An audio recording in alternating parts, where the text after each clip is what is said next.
Primeira carta a Timóteo, capítulo 1.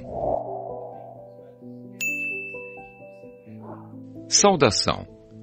Eu, Paulo, apóstolo de Cristo Jesus, por ordem de Deus, o nosso Salvador, e de Cristo Jesus, a nossa esperança, escrevo a você, Timóteo, meu verdadeiro filho na fé. Que a graça, a misericórdia e a paz de Deus, o Pai, e de Cristo Jesus, o nosso Senhor, estejam com você. Falsas doutrinas.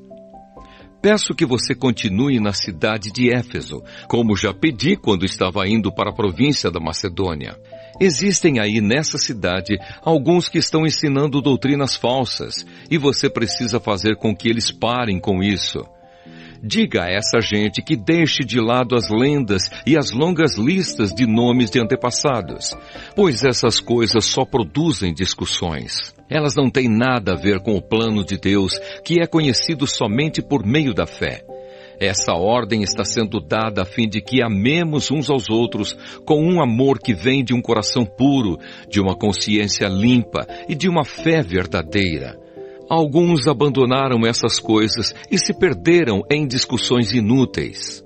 Eles querem ser mestres da lei de Deus, mas não entendem nem o que eles mesmos dizem, nem aquilo que falam com tanta certeza. Sabemos que a lei de Deus é boa, se for usada como se deve. Devemos lembrar, é claro, que as leis são feitas não para as pessoas corretas, mas para os marginais e os criminosos, os ateus e os que praticam o mal e para os que não respeitam a Deus nem a religião. São feitas também para os que matam os seus pais e para outros assassinos, e para os imorais, os homossexuais, os sequestradores, os mentirosos, os que dão falso testemunho e para os que fazem qualquer outra coisa que é contra o verdadeiro ensinamento. Esse ensinamento se encontra no Evangelho que Deus me encarregou de anunciar, isto é, na boa notícia que vem do Deus bendito e glorioso. Gratidão pela misericórdia de Deus. Agradeço a Cristo Jesus, o nosso Senhor, que me tem dado forças para cumprir a minha missão. Eu lhe agradeço porque Ele achou que eu era merecedor e porque me escolheu para servi-lo. Ele fez isso apesar de eu ter dito blasfêmias contra Ele no passado e de eu ter perseguido e insultado. Mas Deus teve misericórdia de mim, pois eu não tinha fé e por isso não sabia o que estava fazendo. E o nosso Senhor derramou a sua imensa graça sobre mim e me deu a fé e o amor que temos por estarmos unidos com Cristo Jesus. O ensinamento verdadeiro e que deve ser crido e aceito de todo o coração é este. Cristo Jesus veio ao mundo para salvar os pecadores, dos quais eu sou o pior. Mas foi por esse motivo que Deus teve misericórdia de mim, para que Cristo Jesus pudesse mostrar toda a sua paciência comigo. E isso ficará como exemplo para todos os que, no futuro, vão crer nele e receber a vida eterna. Ao Rei eterno, imortal e invisível, o único Deus, a Ele sejam dadas a honra e a glória para todos sempre. Amém. Timóteo, meu filho, eu entrego essa ordem a você. Ela está de acordo com as palavras da profecia, ditas há muito tempo a respeito de você. Que essas palavras sejam as suas armas, para que você possa combater bem. Conserve a sua fé e mantenha a sua consciência limpa. Algumas pessoas não têm escutado a sua própria consciência, e isso tem causado a destruição da sua fé. Entre elas estão Himeneu e Alexandre, que eu já entreguei a Satanás para que aprendessem a não blasfemar mais. Primeira carta a Timóteo, capítulo 2. Conselhos sobre a oração. Em primeiro lugar, peço que sejam feitos orações, pedidos, súplicas e ações de graças a Deus em favor de todas as pessoas. Orem pelos reis e por todos os outros que têm autoridade, para que possamos viver uma vida calma e pacífica, com dedicação a Deus e respeito aos outros. Isso é bom, e Deus, o nosso Salvador, gosta disso. Ele quer que todos sejam salvos e venham a conhecer a verdade, pois existe um só Deus e uma só pessoa que une Deus com os seres humanos. o ser humano Cristo Jesus, que deu a sua vida para que todos fiquem livres dos seus pecados. Esta foi a prova, dada no tempo certo, de que Deus quer que todos sejam salvos. E eu fui escolhido como apóstolo e mestre dos não-judeus para anunciar a mensagem da fé e da verdade. Eu não estou mentindo, estou dizendo a verdade. Quero que em todos os lugares os homens orem, homens dedicados a Deus, e que, ao orarem, eles levantem as mãos sem ódio e sem brigas. A mulher cristã. Quero também que as mulheres sejam sensatas e usem roupas decentes e simples. Que elas se enfeitem, mas não com penteados complicados, nem com joias de ouro ou de pérolas, nem com roupas caras. Que se enfeitem com boas ações, como devem fazer as mulheres que dizem que são dedicadas a Deus. As mulheres devem aprender em silêncio e com toda a humildade. Não permito que as mulheres ensinem ou tenham autoridade sobre os homens. Elas devem ficar em silêncio, pois Adão foi criado primeiro e depois Eva. E não foi Adão quem foi enganado. A mulher é que foi enganada e desobedeceu à lei de Deus. Mas a mulher será salva tendo filhos se ela, com pureza, continuar na fé, no amor e na dedicação a Deus. Primeira carta a Timóteo, capítulo 3. Os bispos. Este ensinamento é verdadeiro. Se alguém quer muito ser bispo na igreja, está desejando um trabalho excelente. O bispo deve ser um homem que ninguém possa culpar de nada. Deve ter somente uma esposa, ser moderado, prudente e simples. Deve estar disposto a hospedar pessoas na sua casa e ter capacidade para ensinar. Não pode ser chegado ao vinho nem briguento, mas deve ser pacífico e calmo. Não deve amar o dinheiro, deve ser um bom chefe da sua própria família e saber educar os seus filhos de maneira que eles lhe obedeçam com todo o respeito. Pois se alguém não sabe governar a sua própria família, como poderá cuidar da igreja de Deus? O bispo não deve ser alguém convertido há pouco tempo.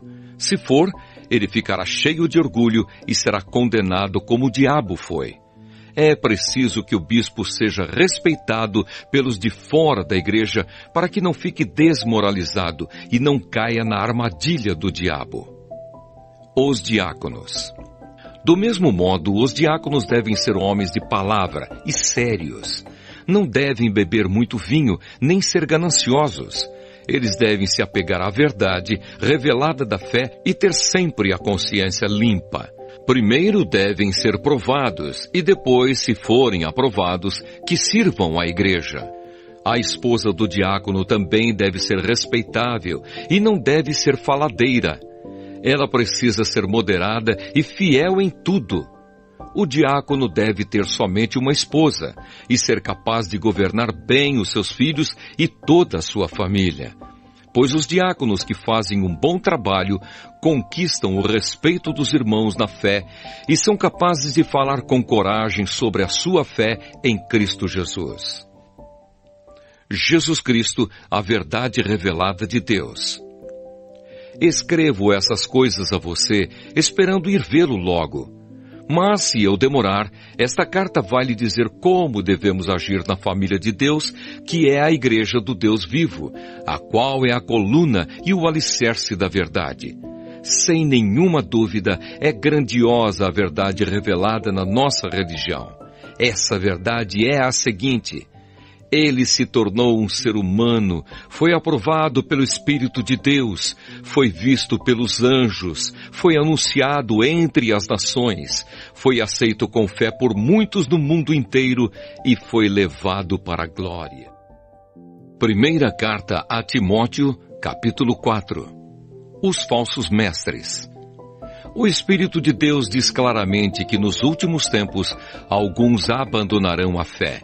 Eles darão atenção a espíritos enganadores e a ensinamentos que vêm de demônios. Esses ensinamentos são espalhados por pessoas hipócritas e mentirosas, pessoas cuja consciência está morta como se tivesse sido queimada com ferro em brasa. Essas pessoas ensinam que é errado casar e que é errado comer certos alimentos. Mas Deus criou esses alimentos para que aqueles que creem e conhecem a verdade os comam, depois de terem feito uma oração de agradecimento. Tudo que Deus criou é bom e, portanto, nada deve ser rejeitado.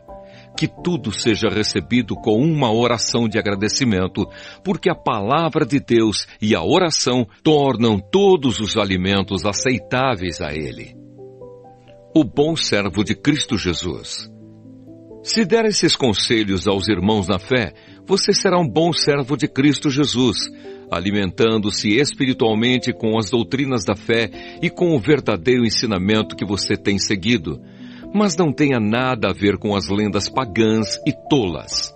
Para progredir na vida cristã, faça sempre exercícios espirituais, pois os exercícios físicos têm alguma utilidade, mas o exercício espiritual tem valor para tudo, porque o seu resultado é a vida, tanto agora como no futuro. Esse ensinamento é verdadeiro e deve ser crido e aceito de todo o coração. É por isso que lutamos e trabalhamos muito, pois temos posto a nossa esperança no Deus vivo, que é o Salvador de todos, especialmente dos que creem. Recomende e ensine estas coisas. Não deixe que ninguém o despreze por você ser jovem. Mas para os que creem, seja um exemplo na maneira de falar, na maneira de agir, no amor, na fé e na pureza. Enquanto você espera a minha chegada, dedique-se à leitura em público das Escrituras Sagradas, à pregação do Evangelho e ao ensino cristão. Não se descuide do dom que você tem, que Deus lhe deu quando os profetas da igreja falaram, e o grupo de presbíteros pôs as mãos sobre a sua cabeça para dedicá-lo ao serviço do Senhor. Pratique essas coisas e se dedique a elas, a fim de que o seu progresso seja visto por todos. Cuide de você mesmo e tenha cuidado com o que ensina. Continue fazendo isso, pois assim você salvará tanto você mesmo como os que o escutam. Primeira carta a Timóteo, capítulo 5. Como tratar os que creem? Não repreenda um homem mais velho, mas o aconselhe como se ele fosse o seu pai. Trate os homens mais jovens como irmãos, as mulheres idosas como mães, e as mulheres jovens como irmãs, com toda a pureza. Cuide das viúvas que não tenham ninguém para ajudá-las. Mas, se alguma viúva tem filhos ou netos, são eles que devem primeiro aprender a cumprir os seus deveres religiosos, cuidando da sua própria família. Assim eles pagarão o que receberam dos seus pais e avós, pois Deus gosta disso. A verdadeira viúva, aquela que não tem ninguém para cuidar dela, põe a sua esperança em Deus e ora, de dia e de noite, pedindo a ajuda dele. Porém, a viúva que se entrega ao prazer está morta em vida. Timóteo, mande que as viúvas façam o que eu aconselho, para que ninguém possa culpá-las de nada. Porém, aquele que não cuida dos seus parentes, especialmente dos da sua própria família, negou a fé e é pior do que os que não creem. Coloque na lista das viúvas somente a que tiver mais de 60 anos e que tiver casado uma vez só. Ela deve ser conhecida como uma mulher que sempre praticou boas ações. Criou bem os filhos, hospedou pessoas na sua casa, prestou serviços humildes aos que pertencem ao povo de Deus, ajudou os necessitados, enfim, fez todo tipo de coisas boas. Mas não ponha na lista as viúvas mais jovens, porque quando os seus desejos fazem com que queiram casar de novo, elas abandonam a Cristo. E assim, elas se tornam culpadas de quebrar a primeira promessa que fizeram a Ele. Além disso, elas se acostumam a não fazer nada e a andar de casa em casa. E pior ainda, aprendem a ser mexeriqueiras, metendo-se em tudo e falando coisas que não devem. Por isso, eu quero que as viúvas mais novas casem, tenham filhos e cuidem da sua casa, para que os nossos inimigos não tenham motivos para falar mal de nós. Pois algumas viúvas já se desviaram e seguiram Satanás. Se alguma mulher cristã tem viúvas na sua família, ela deve ajudá-las. Que ela não ponha essa carga sobre a igreja, para que a igreja possa cuidar das viúvas que não tenham ninguém que as ajude.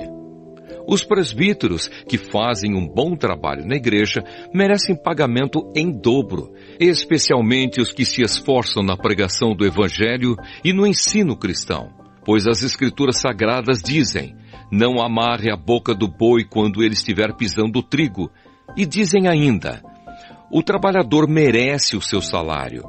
Não aceite nenhuma acusação contra qualquer presbítero, a não ser que ela seja feita por 2 testemunhas pelo menos. Repreenda publicamente os presbíteros que cometem pecados, para que os outros fiquem com medo. Na presença de Deus, de Cristo Jesus e dos santos anjos, eu peço e insisto no seguinte: em tudo que você fizer, obedeça a estas instruções, sem preconceito contra ninguém e sem favorecer nenhuma pessoa. Não tenha pressa de colocar as mãos sobre alguém para dedicá-lo ao serviço do Senhor. Não tome parte nos pecados dos outros. Conserve-se puro. Já que muitas vezes você tem ficado doente do estômago, não beba somente água, mas beba também um pouco de vinho. Os pecados de algumas pessoas podem ser vistos claramente antes mesmo de elas serem julgadas, mas os pecados de outras pessoas só são vistos depois. Assim também as boas ações são vistas claramente e mesmo aquelas que são difíceis de ver não poderão ficar escondidas para sempre. Primeira carta a Timóteo, capítulo 6. Aqueles que são escravos devem tratar o seu dono com todo respeito, para que ninguém fale mal do nome de Deus e dos nossos ensinamentos. E os escravos que têm dono cristão não devem perder o respeito por ele, por ser seu irmão na fé. Pelo contrário, devem trabalhar para ele melhor ainda, pois o dono que recebe os seus serviços é cristão e irmão amado. Os falsos ensinamentos e a verdadeira riqueza. Ensine e recomende estas coisas. Se alguém ensina alguma doutrina diferente e não concorda com as verdadeiras palavras do nosso Senhor Jesus Cristo e com os ensinamentos da nossa religião, essa pessoa está cheia de orgulho e não sabe nada. Discutir e brigar a respeito de palavras é como uma doença nessas pessoas. E daí vem invejas, brigas, insultos, desconfianças maldosas e discussões sem fim, como costumam fazer as pessoas que perderam o juízo e não têm mais a verdade. Essa gente pensa que a religião é um meio de enriquecer. É claro que a religião é uma fonte de muita riqueza, mas só para a pessoa que se contenta com o que tem. O que foi que trouxemos para o mundo? Nada. E o que é que vamos levar do mundo? Nada. Portanto, se temos comida e roupas, fiquemos contentes com isso. Porém, os que querem ficar ricos caem em pecado ao serem tentados e ficam presos na armadilha de muitos desejos tolos que fazem mal e levam as pessoas a se afundarem na desgraça e na destruição.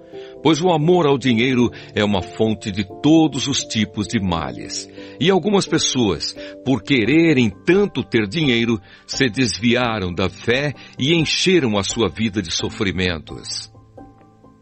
Uma vida dedicada a Deus. Mas você, homem de Deus, fuja de tudo isso. Viva uma vida correta, de dedicação a Deus, de fé, de amor, de perseverança e de respeito pelos outros. Corra a boa corrida da fé e ganhe a vida eterna, pois foi para essa vida que Deus o chamou quando você deu o seu belo testemunho de fé na presença de muitas testemunhas.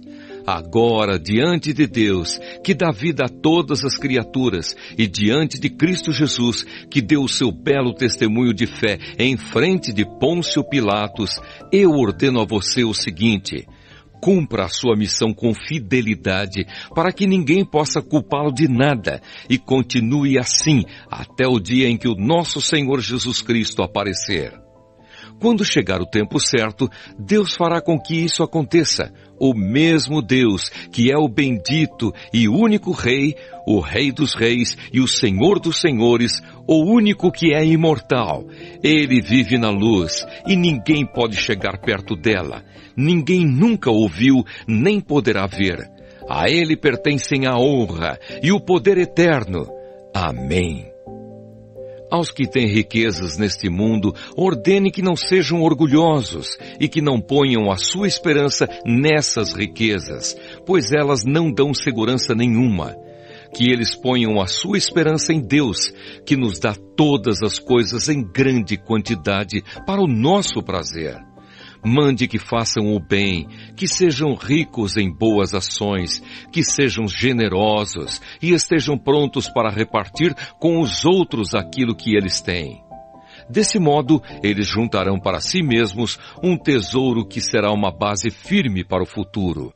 E assim conseguirão receber a vida, a verdadeira vida. Timóteo, guarde bem aquilo que foi entregue aos seus cuidados. Evite os falatórios que ofendem a Deus e as discussões tolas a respeito daquilo que alguns, de modo errado, chamam de conhecimento. Algumas pessoas, afirmando que tinham esse conhecimento, se desviaram do caminho da fé. Bênção. Que a graça de Deus esteja com vocês.